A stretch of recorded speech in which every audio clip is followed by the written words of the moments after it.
ya, nama saya Zahratul Mahmudah sebagai pamong budaya di Museum Sribaduga. Sejarah dan peradaban Islam. Fakultasnya Adab dan Humanika. Kami kesini mau meminta waktu ibu untuk menceritakan tentang museum ini Sribaduga ini. Ya, Museum Sribaduga itu Museum Negeri Provinsi Jawa Barat. Jadi kita ada di bawah naungan pemerintah Provinsi Jawa Barat. Awalnya sih sejarahnya sebelum berada di bawah naungan Provinsi Jawa Barat kita ada di bawah Kementerian Pendidikan dan Kebudayaan. Berdirinya itu tahun 1976, namun baru diresmikan 1980 waktu itu oleh Menteri Pendidikan dan Kebudayaan Pak Daud Yusuf.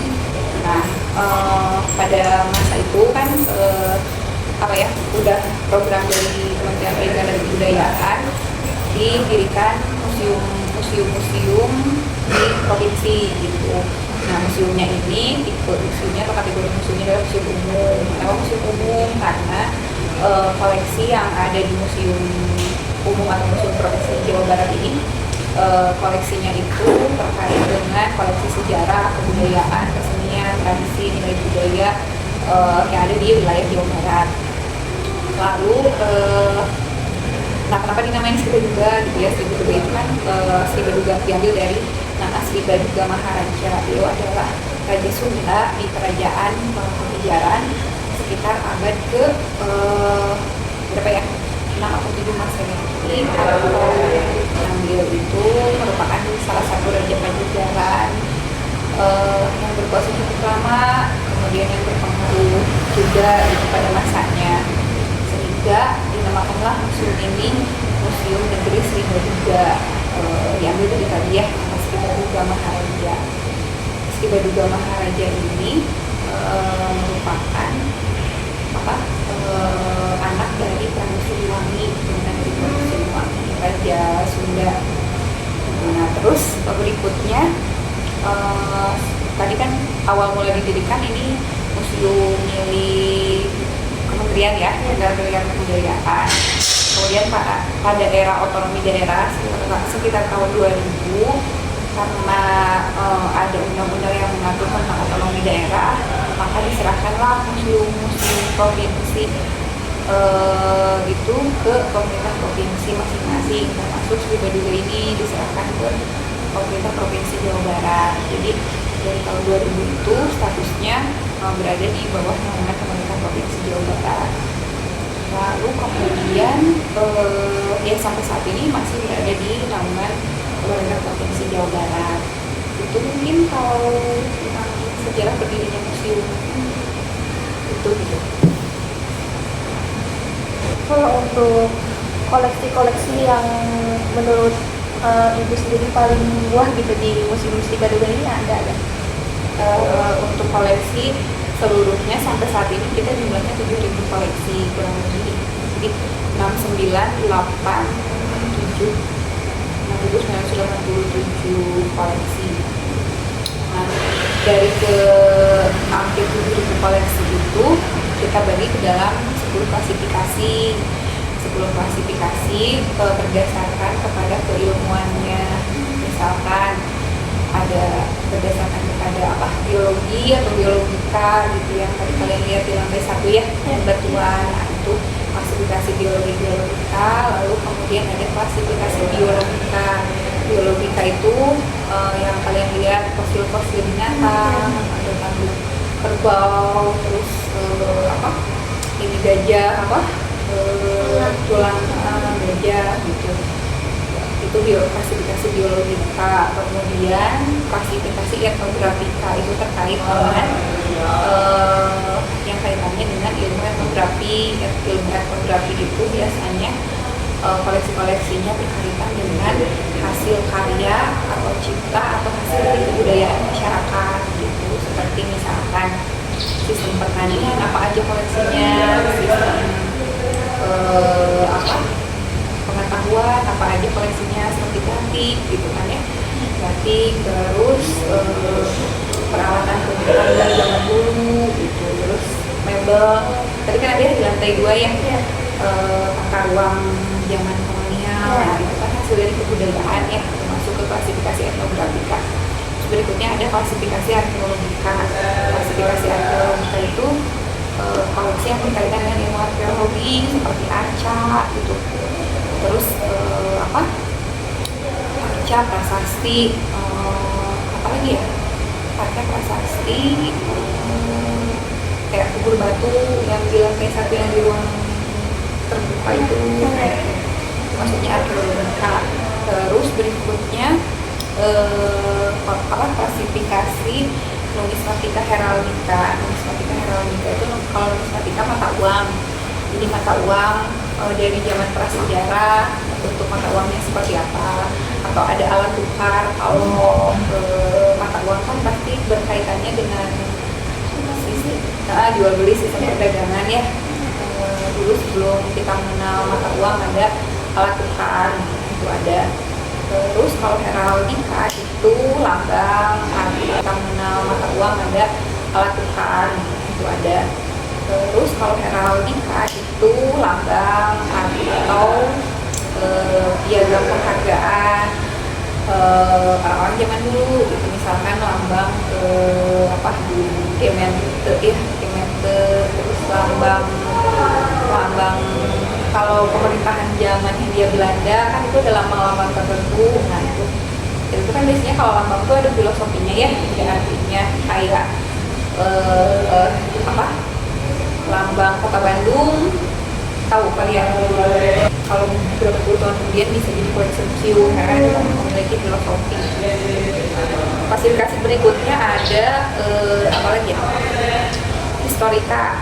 Karena kaitannya dengan sejarah misalkan ada senjata pertempuran, ada senjata peninggalan VOC kalau di kita itu. Kemudian ada juga kalau di museum-museum khusus gitu ya, kalau di sini juga sih punya kayak museum khusus tuh kayak museum Montpera, museum perjuangan itu kan ada baju-baju seragam perjuangan gitu. Itu kan ada tentara rakyat ya, ada organisasi untuk melawan penjajah, ada seragam-seragamnya gitu. Terus berikutnya klasifikasi filologika. Kalau klasifikasi filologika kaitannya dengan naskah kuno gitu atau manuskrip. Jadi naskah-naskah kuno yang aksaranya tidak semua masyarakat sekarang bisa baca, bahasanya juga tidak semua bisa baca, yang usianya minimal 50 tahun.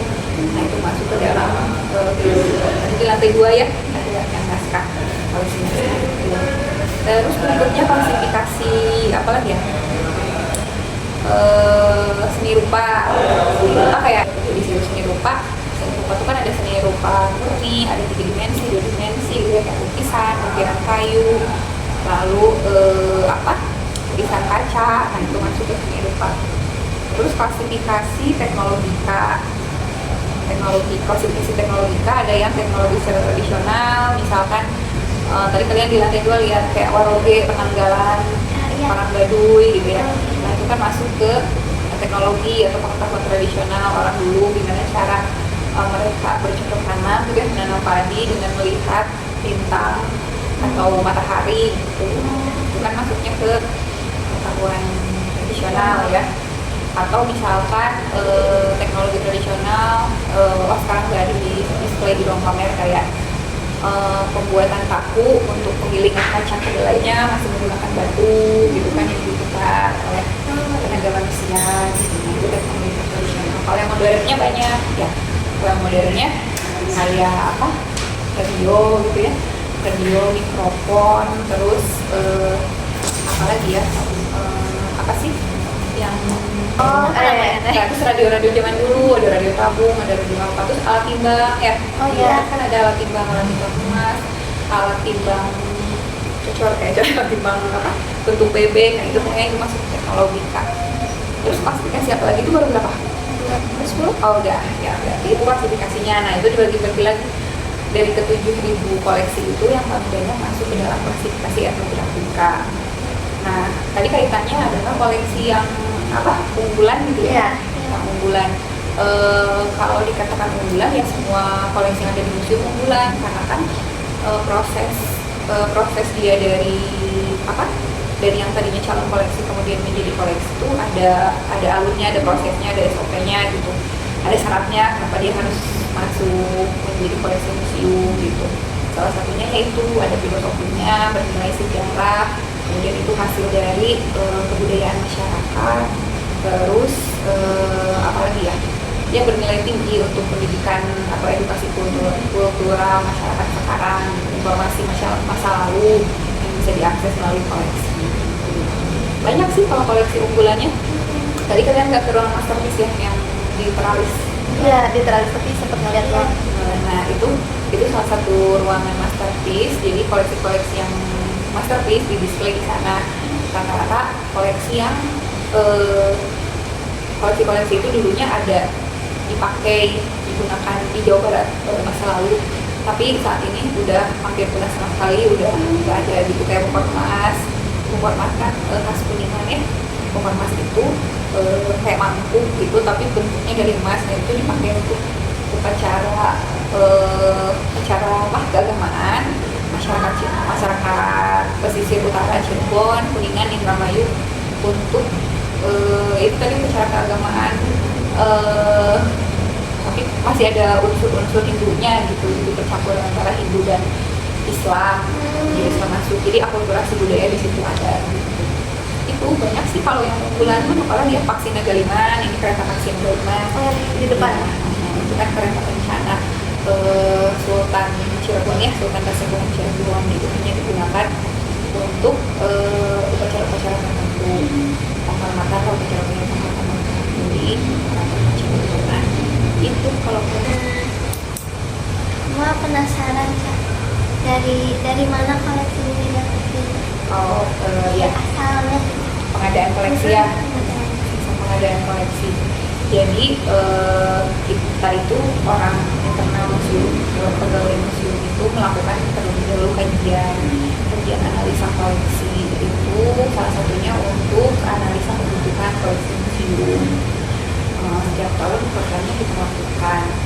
Nah, dari kajian analisa itu, sehingga kita nggak sendiri internal museum, nanti kita meng-hire tim ahli dari luar, tim ahli juga yang apa ya, yang secara keilmuan dia expert atau sesuai dengan jalur museum, misalkan dari arkeologi, terus dari sejarah, atau dari antropologi gitu, atau misalkan dari ilmu kontemporer juga ya, kayak desain grafis, DKV gitu, itu kita hire juga, tergantung nanti dari analisa kajian itu kira-kira koleksi apa yang muncul nantinya yang dibutuhkan oleh museum.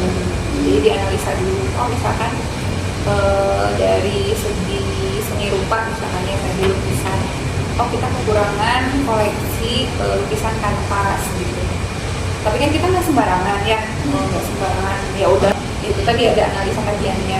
Apakah kita mau ngambil dari sisi maestro pelukisnya misalkan, atau nanti juga maestro pelukisnya dipersempit, misalkan banyak maestro yang udah mendunia atau skala nasional, tapi apa kaitannya ini dengan Sri Baduga gitu, harus ada kaitannya. Misalkan yang dia lukis berkaitan dengan pemandangan alam Jawa Barat misalkan, atau yang dia lukis mencerminkan pola hidup masyarakat orang Jawa Barat zaman dulu misalnya.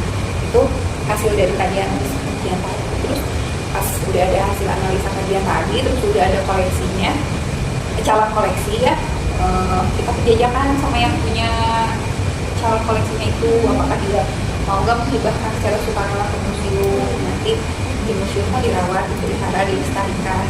Atau misalkan kalau kita punya anggarannya dikasih dari pemerintah provinsi untuk pengadaan koleksi, nanti kita ada sistem ganti rugi ke si pemilik gitu.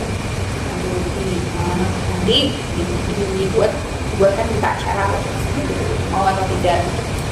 Terus udah gitu ya udah, kalau misalkan si pemilik calon koleksinya mau dihibahkan atau mau diganti rugi, proses lah di koleksi museum. Terus tapi nggak semudah itu juga, nanti kan melewati tahapan penilaian ya dari tim ahli, penilaian ini layak misalnya untuk jadi calon koleksi museum, sampai penilaian itu sampai muncul tadi kalau ganti rugi ya, sampai muncul harga untuk diganti ruginya berapa gitu ya, yang masuk. Tapi tetap ada standar biayanya, nggak kan kita namanya pemerintahan ya, Jadi itu pada standar biaya minimal, standar biaya maksimal untuk mobil itu.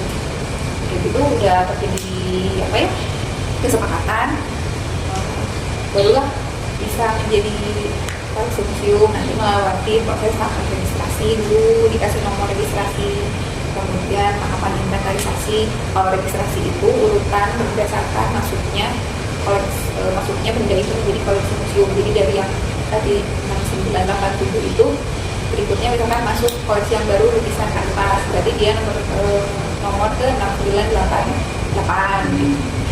Nah, itu udah lengkap dengan deskripsinya, dengan sejarahnya, dengan filosofinya, kita catatkan di buku itu, kemudian di buku registrasi, udah berarti itu udah sah menjadi barang itu menjadi koleksi museum dan barang milik negara gitu. Terus udah gitu baru dilakukan pengklasifikasian, tadi masuknya kemana, terus lupa kan, klasifikasi keberapa, ke 10 misalkan, masuk ke dalam itu, baru diinventaris, dikasih nomor inventaris. Kalau nomor inventaris itu berdasarkan urutan di klasifikasi, nah kelompoknya, misalkan ini urutan ke 90 dari klasifikasi seni rupa, jadi dia selain dapat nomor registrasi tadi secara umum, dapat nomor inventaris juga.